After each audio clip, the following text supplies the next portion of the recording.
बिस्मिल्लाहिर्रहमानिर्रहीम। आज है हमारे पास क्लास 9 की बायोलॉजी के चैप्टर नंबर 4 का topic animal and plant tissue. पहले हम देख लेते हैं एनिमल टिश्यू। एनिमल टिश्यू की 4 टाइप्स हैं। कौन कौन सी? Epithelial, connective, muscles and nervous tissue. इसके बाद प्लांट टिश्यू की हमारे पास 2 टाइप्स हैं, simple tissue and compound tissue. फिर आगे जाके फर्दर भी इनकी टाइप्स हैं। पहले हम पढ़ लेते हैं एनिमल टिश्यू। एनिमल टिश्यू में हमारा पहले टिश्यू है एपिथेलियल टिश्यू। एपिथेलियल टिश्यू क्या करता है? Epithelial tissue cover the outside of the body and lines organ and cavities. Epithelial tissue हमारी बॉडी के आउटसाइड को कवर करता है और ऑर्गन और कैविटीज को लाइंस करता है। इस टिश्यू के जो सेल होते हैं वो क्लोजली पैक टुगेदर होते हैं। इस टिश्यूज़ की बहुत सारी किस्में होती हैं। किस वजह से होती हैं? क्योंकि इनकी शेप जो है टिश्यूज़ की चेंज होती है, उसी वजह से इनकी टाइप्स रखी गई हैं। इसकी टाइप्स हमारे पास 5 हैं। यहाँ पर मैंने बोर्ड पे सिर्फ 3 लिखी है, जो फेमस है वो मैं आपको बता दूँगी। स्क्वेमस एपिथेलियम, इसके नाम से जाहिर हो रहा है स्केयर की सूरत में, स्केयर की सूरत होगी उसकी। फर्स्ट इसका पॉइंट है consist of a single layer of flat cell. ये स्क्वेमस किस पे कंसिस्ट होता है? Single layer of flat cell. Cell क्या हो? फ्लैट सेल हो, उस पर कंसिस्ट होता है। तलाश कहाँ किया जाता है? लंग्स में, हार्ट में एंड ब्लड वेसल से। 3 चीज़ों में ये हम तलाश कर सकते हैं, लंग्स में, हार्ट में या ब्लड वेसल। अब हम तलाश तो इसे 3 चीज़ों में कर सकते हैं, लेकिन वहाँ पर इसका फंक्शन क्या है? वहाँ पर इसका फंक्शन है कि ये it allow the movement of material across it, कि ये बहुत सारे मटेरियल को इजाज़त देता है कि वो इनके इर्द गिर्द मूव कर सके। उसके बाद हमारी नेक्स्ट आ जाती है हमारे पास टाइप क्यूबॉइडल। क्यूबॉइडल एपिथेलियम क्या होता है? ये कंसिस्ट होता है single layer of cube shaped cell. ठीक है, इसे हम कहाँ तलाश कर सकते हैं? किडनी ट्यूब्स में या स्मॉल ग्लैंड्स में। तो जाहिर सी बात है, जब हम किडनी ट्यूब्स और ग्लैंड्स में फाइंड करेंगे तो इसका काम क्या होगा? सेक्रीशन का काम होगा। उसके बाद हमारा नेक्स्ट आ जाता है हमारे पास type columnar. Columnar epithelium, columns की सूरत में। कॉलमनर epithelium has elongated cell. It is found in alimentary canal, gallbladder. इसे 2 चीज़ों में तलाश किया जा सकता है, एलिमेंट्री कैनाल में या गाल ब्लैडर में। अब वहाँ पे इसका फंक्शन क्या होगा? वहाँ पे भी इसका फंक्शन सेक्रीशन होगा। उसके बाद 2 और टाइप्स हैं इसकी, लेकिन ये जो थी ये फेमस थी, इसलिए मैंने आपको इसके बारे में बता दिया। उसके बाद एनिमल टिश्यू जो हमारे पास दूसरा है वो है, एनिमल टिश्यू की दूसरी टाइप हमारे पास है कनेक्टिव टिश्यू। कनेक्टिव टिश्यूज़ के नाम से जाहिर हो रहा है कि वो कनेक्ट करता है। अब किस चीज़ को कनेक्ट करता है? उसके आसपास जो भी टिश्यूज़ होंगे उसको या तो वो सपोर्ट करेगा या फिर बाइंड कर देगा एक दूसरे के साथ। इसमें कनेक्टिव टिश्यू में हमारे पास थोड़ी सी एग्जांपल है। फर्स्ट है कार्टिलेज। कार्टिलेज कहाँ पे पाए जाते हैं? Around the end of bones, in external ear, nose या ट्रैकिया। ठीक है, दूसरी एग्जांपल इसकी है बोन और तीसरी एग्जांपल है इसकी ब्लड। एक टाइप है कनेक्टिव टिश्यू की एडिपोज टिश्यू। वो कहाँ तलाश होता है? तलाश जाता है किडनी में, अंडर स्किन में या एब्डोमेन में। इसका फंक्शन क्या होता है? इसका फंक्शन होता है it provide energy and support organs. किसका फंक्शन? एडिपोज टिश्यू जो टाइप है कनेक्टिव टिश्यू की, इसका फंक्शन क्या होता है? ये प्रोवाइड करता है एनर्जी और सपोर्ट करता है ऑर्गन्स को। ठीक है, ये हमने कनेक्टिव टिश्यू के बारे में पढ़ लिया। उसके बाद हमारे आ जाता है मसल टिश्यू। मसल टिश्यू की टाइप्स भी होती हैं, skeletal muscle, smooth and cardiac muscle.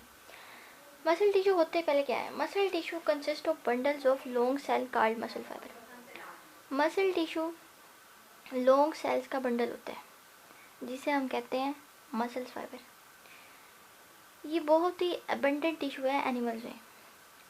इस टिश्यू के जो सेल होते हैं उनके पास एक खूबी होती है कि वो कॉन्ट्रैक्ट करते हैं। आगे जाके मसल टिश्यू की 3 टाइप्स हैं। पहली है स्केलेटल मसल, फिर है स्मूथ मसल, फिर है कार्डियक मसल। स्केलेटल मसल क्या होता है? स्केलेटल मसल को एक और नाम भी दिया गया है striated muscle. Are attach to bone, bone के साथ अटैच होते हैं ये muscle. Their cell are striated, strip की तरह होते हैं इसके सेल और कंटेन मैनी न्यूक्लियाई, उनके पास बहुत सारे न्यूक्लियाई होते हैं। They are responsible for the movement of bone. Skeletal muscle का फंक्शन क्या है? रिस्पॉन्सिबल होते हैं for the movement of bone, bone की मूवमेंट के लिए रिस्पॉन्सिबल होते हैं। Smooth muscle found in the wall of alimentary canal. Smooth muscle को हम कहाँ पे तलाश कर सकते हैं? वॉल्स ऑफ एलिमेंट्री कैनाल में, यूरिनरी ब्लैडर में या ब्लड वेसल में।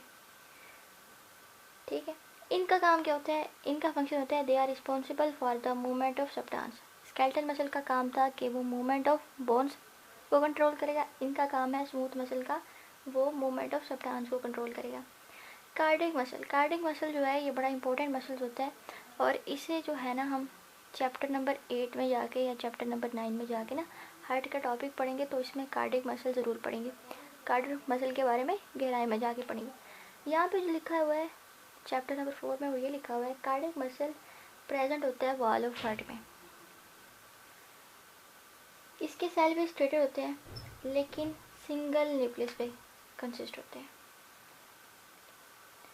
इसका फंक्शन क्या है? दे प्रोड्यूस हार्ट बीट, ये प्रोड्यूस करते हैं हार्ट बीट। अब एक और चीज़ मैं आपको बता देता हूँ, स्केलेटल मसल जो है वो एक्शन में वॉलंटरी है, मतलब उसकी कॉन्ट्रैक्शन को हम अपने अंदर हम कंट्रोल कर सकते हैं स्केलेटल मसल की। लेकिन स्मूथ मसल और कार्डिक मसल जो है वो एक्शन में इनवॉलंटरी है। क्यों? क्योंकि हम उनकी कॉन्ट्रैक्शन को अब कंट्रोल नहीं कर सकते, खुद कंट्रोल नहीं कर सकते। नर्वस टिश्यू के बारे में मैं बड़ा अहम टॉपिक है नर्वस टिश्यू। इसके बारे में मैं आपको बताऊंगी कि जिस तरह एक बार मैं आपको एग्जांपल दे देती हूँ। हम कोई गर्म चीज़ को हाथ लगा देते हैं, ठीक है, गर्म चीज़ को हाथ लगाते हैं, हमें सिर्फ ये पता होता है कि दिमाग ने हमें बताया कि अगर हम ये चीज़ जो है ये गर्म है, हम हाथ डालें। लेकिन हमें ये नहीं पता कि वो जो इन्फॉर्मेशन जो लेके गया दिमाग तक, हमने तो हाथ लगाया था उस गर्म चीज़ को, दिमाग थोड़ी ना लगाया था, हमने हाथ लगाया। अब वो जो इन्फॉर्मेशन गई किसके ज़रिए गई दिमाग तक, फिर दिमाग ने हमें कहा कि नहीं ये गर्म चीज़ है इसको हाथ में लगाएं, तो वो किसने किया? वो बेसिकली होता है हमारे पास नर्वस टिश्यू। नर्वस टिश्यू जो है कम्युनिकेशन सिस्टम बनाता है और इस काम को परफॉर्म करता है। ये टिश्यू कंपोज्ड होता है नर्व सेल से या न्यूरॉन से, जिनका फंक्शन क्या होता है? वो कंडक्ट करें मैसेज को। न्यूरॉन नर्व सेल का फंक्शन क्या होता है? कंडक्ट करते हैं मैसेज को in the form of nerve impulse. अब ये नर्वस टिश्यू कहाँ पे तलाश किए जाते हैं? ब्रेन में, स्पाइनल कॉर्ड में या नर्व में।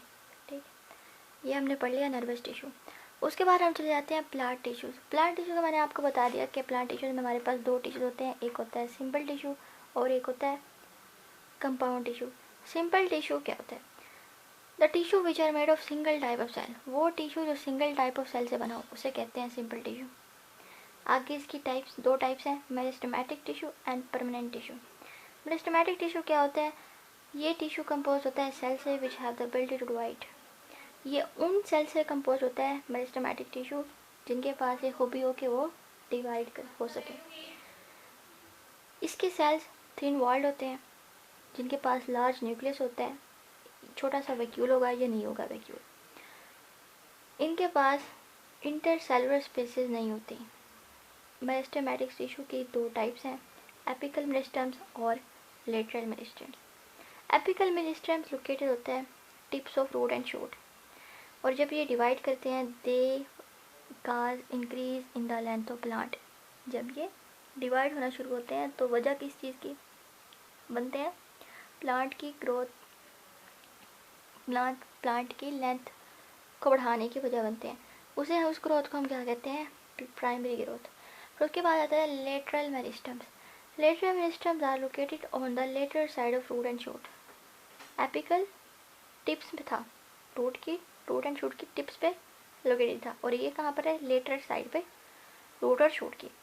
जब ये डिवाइड करता है तो ये क्या करता है? They are responsible of increase in growth of plant parts. Plant के हिस्सों की ग्रोथ जब हुई होती है ना, बढ़ रही होती है, तो हम उसे क्या कहेंगे कि किसकी वजह से हो रही है? लेटरल मेरिस्टम जब डिवाइड हो रहा है तो ये उसकी वजह से हो रही है। इस ग्रोथ को हम कहते हैं सेकेंडरी ग्रोथ। लेटरल मेरिस्टम की दो टाइप्स और हैं, वेस्कुलर कैम्बियम और कॉर कैम्बियम।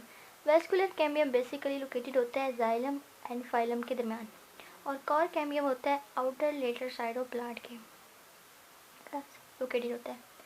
उसके बाद दूसरे हमारे पास सिंपल टिश्यू की टाइप थी परमानेंट टिश्यू। परमानेंट टिश्यूज क्या होते हैं? Permanent tissue originate from meristematic tissue, permanent tissue originate हुए होते हैं मेरिस्टेमेटिक टिश्यू से। इन टिश्यू के जो सेल होते हैं उनके पास कोई खूबी नहीं होती कि वो डिवाइड कर सकें, लेकिन मेरिस्टेमेटिक टिश्यू के पास खूबी थी कि वो डिवाइड कर सकें।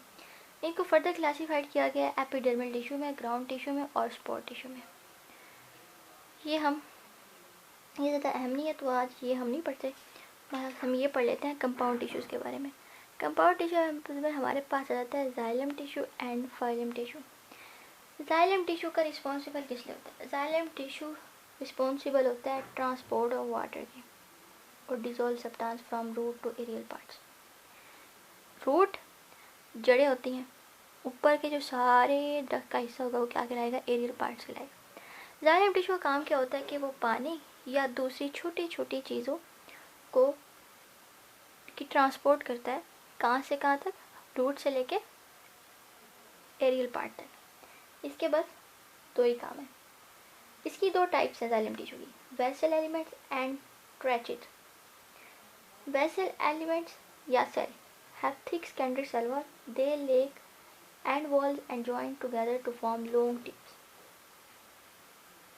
वेसल एलिमेंट्स के पास क्या होती है? थिक सेकेंडरी वॉल होती है, इसकी एंड वॉल जो होती है उसकी ज्वाइन हो जाती है एक दूसरे के साथ और एक लॉन्ग ट्यूब बना देती है। Tracheids are cylinder cell with overlapping ends. Tracheids क्या होता है? एक सिलेंडर सेल होते हैं विद ओवरलैपिंग एंड, जिनका एंड क्या हो? ओवरलैपिंग, एक दूसरे पे लिपटे हुए हों। उसके बाद आता है फाइलम टिश्यू। फाइलम टिश्यू का फंक्शन क्या होता है? फाइलम टिश्यू रिस्पॉन्सिबल होता है for the conduction of dissolved organic matter between different plant body.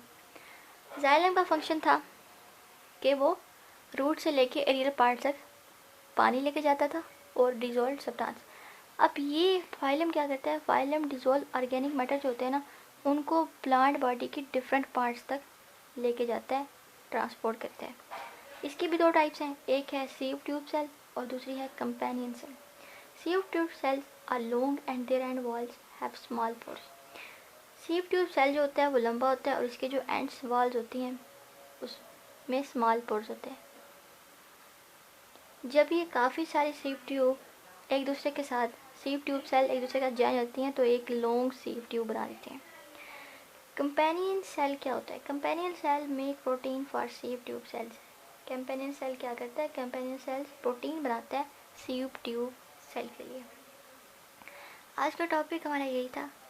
अगर इसमें से कुछ समझ ना आए तो आप कमेंट में सवाल करके पूछ सकते हैं। अल्लाह हाफिज़।